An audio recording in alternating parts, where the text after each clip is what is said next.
ఎవరైతే త్రుటిలో 2-3 మార్కుల్లో 3-4 మార్కుల్లో UPSC interview దాకా వెళ్ళి యూపీఎస్సీ సెలెక్ట్ కాలేకపోతారో అంటే ఐఏఎస్ ఫైనల్లో సెలెక్ట్ కాలేకపోతారో వాళ్ళందరి కోసం మోడీ గారు ప్రతిభా సేతు యాప్ని లాంచ్ చేశారు. వాళ్ళకి ఈ ప్రతిభా సేతు యాప్ ద్వారా ప్రైవేట్ సెక్టర్లో పబ్లిక్ సెక్టర్లో పెద్ద పెద్ద స్థాయిలో ఉద్యోగాలు వచ్చే అవకాశం ఉంది. భారతదేశంలోనే ప్రెస్టీజియస్ ఎగ్జామ్స్ యూపీఎస్సీ కండక్ట్ చేసే ఎగ్జామ్స్, అది సివిల్ సర్వీస్ ఎగ్జామ్ కావచ్చు, ఫారెస్ట్ సర్వీస్ ఎగ్జామ్ కావచ్చు, జియో సైంటిస్ట్ ఎగ్జామ్ కావచ్చు, సిఏపిఎఫ్ ఎగ్జామ్ కావచ్చు, ఏదైనా కావచ్చు. అయితే చాలామంది ఆస్పిరెంట్స్ భారతదేశంలో, ఉదాహరణకి యూపీఎస్సీ అంటే 10 లక్షల మంది అప్లికేషన్ పెడతారు, 5-6 లక్షల మంది రాస్తారు, కేవలం 1000 మందే పాస్ అవుతారు. ఈ ఎగ్జామ్ అనేది సివిల్స్ 3 స్టేజెస్లో ఉంటుంది అనమాట, ప్రిలిమ్స్, మెయిన్స్, ఇంటర్వ్యూ. అయితే చాలామంది అడిగే క్వశ్చన్, ఇంటర్వ్యూ దాకా వెళ్ళి ఫెయిల్ అవుతాయి, విఫలం అవుతాయి, కొన్ని మార్కులు తేడాతో విఫలం అవుతాయి, ఆ టాలెంట్ ఎక్కడికి పోద్దని. చాలా సందర్భాల్లో ఇంటర్వ్యూ దాకా లేదా మెయిన్స్ దాకా వెళ్ళిన వాళ్ళ టాలెంట్ పాస్ అయ్యే వాళ్ళ టాలెంట్ కన్నా ఎక్కువ ఉంటుంది. కొన్ని సందర్భాల్లో కొన్ని కారణాల వల్ల ఒక్కొక్కసారి కొంతమంది లిస్ట్లో ఉండలేకపోతారనమాట. ఆ టైంలో వాళ్ళ పరిస్థితి ఏంటి? Those candidates who are non recommended but willing to do government jobs, అంతే టాలెంట్ ఉండి యూపీఎస్సీ ఫైనల్ లిస్ట్లోకి రాలేక గవర్నమెంట్ జాబ్స్ చేయాలనుకున్న వాళ్ళ పరిస్థితి ఏంటి అనే దాని మీద ఇప్పుడు చాలా చర్చ జరుగుతుంది కూడా.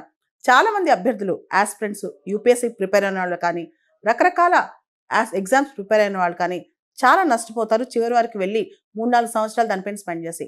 దీన్ని ఆపేందుకు 2018లో యూపీఎస్సీ ఒక కొత్త ఆలోచన తీసుకొచ్చిందనమాట. ఎవరైతే ఇంటర్వ్యూ దాకా వెళ్తారో, ఎవరైతే ఫైనల్ లిస్ట్లో వాళ్ళ పేరు ఉండదో వాళ్ళకి సంబంధించి ఒక పబ్లిక్ డిస్క్లోజర్ సిస్టమ్ తీసుకొచ్చింది. అంటే ప్రైవేట్ సెక్టర్ కానీ, పిఎస్యూస్ కానీ, ఇతర సెంట్రల్ గవర్నమెంట్ వాళ్ళు కానీ వాళ్ళు రిక్రూట్ చేసుకోవచ్చు అనమాట. ఉదాహరణకి చాలా మంది స్పోర్ట్స్ అథారిటీ ఆఫ్ ఇండియా వాళ్ళు మరియు ఇతర పిఎస్యూస్, ప్రైవేట్ సెక్టర్ వాళ్ళు రిక్రూట్ చేసుకుంటున్నారనమాట.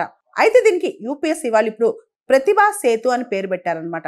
ఏదైతే టాలెంట్ పూల్ ఉంటుందో, యూపీఎస్సీ ఎగ్జామ్స్కి ఫైనల్ దాకా వచ్చి ఆ టాలెంట్ పూల్ రికమెండ్ అవ్వలేదో వాళ్ళ డేటాబేస్ మొత్తం మెయింటైన్ చేస్తారు. దీనికి వెరిఫైయబుల్ ఎంప్లాయర్స్, ఎవరైతే ప్రాపర్ గవర్నమెంట్ అంటే సెంట్రల్ గవర్నమెంట్ కావచ్చు, లేదా పిఎస్యూస్ కావచ్చు, లేకపోతే ప్రైవేట్ సెక్టర్ కావచ్చు, వెరిఫైడ్ ఎంప్లాయర్స్కి లాగిన్ ఐడి ఇచ్చి మొత్తం ఎవరైతే టాలెంట్ పూల్ ఉందో వాళ్ళకి సంబంధించిన డేటా ఇస్తారు.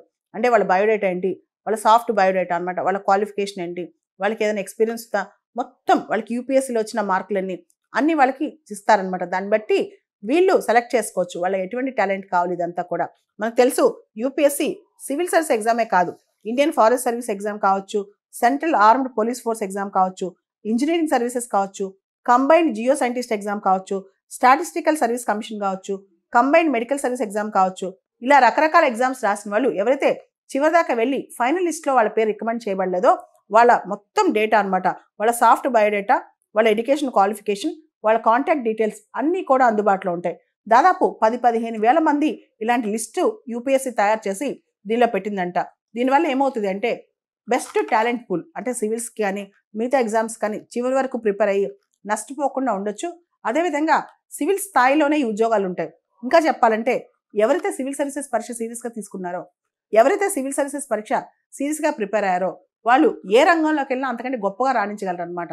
అండ్ మనందరం గుర్తుంచుకోవాల్సింది, సివిల్స్ మెయిన్స్ ఇంటర్వ్యూకి వెళ్ళి పోయిన వాళ్ళందరూ, అంటే విఫలమైన వాళ్ళందరూ కూడా పాస్ అయిన వాళ్ళకంటే అసలు ఏమీ తక్కువ కాదు, ఇంకా ఎక్కువే అని చెప్పొచ్చు. చాలా సందర్భాల్లో ఆ ఎగ్జామ్లో, ఆ ప్యాటర్న్లో, ఆ క్వశ్చన్స్ని బట్టి, ఆ ఇంటర్వ్యూ బోర్డుని బట్టి మార్కులు అటు ఇటు అవటం వల్ల విఫలం అవటమే కానీ టాలెంట్ తక్కువ అని అర్థం కాదనమాట. కాబట్టి ఈ టాలెంట్ పూల్ మొత్తం కూడా దేశానికి వివిధ రంగాలు ఉపయోగపడితే అంతకంటే మనకు కావాల్సిందే ఉంది.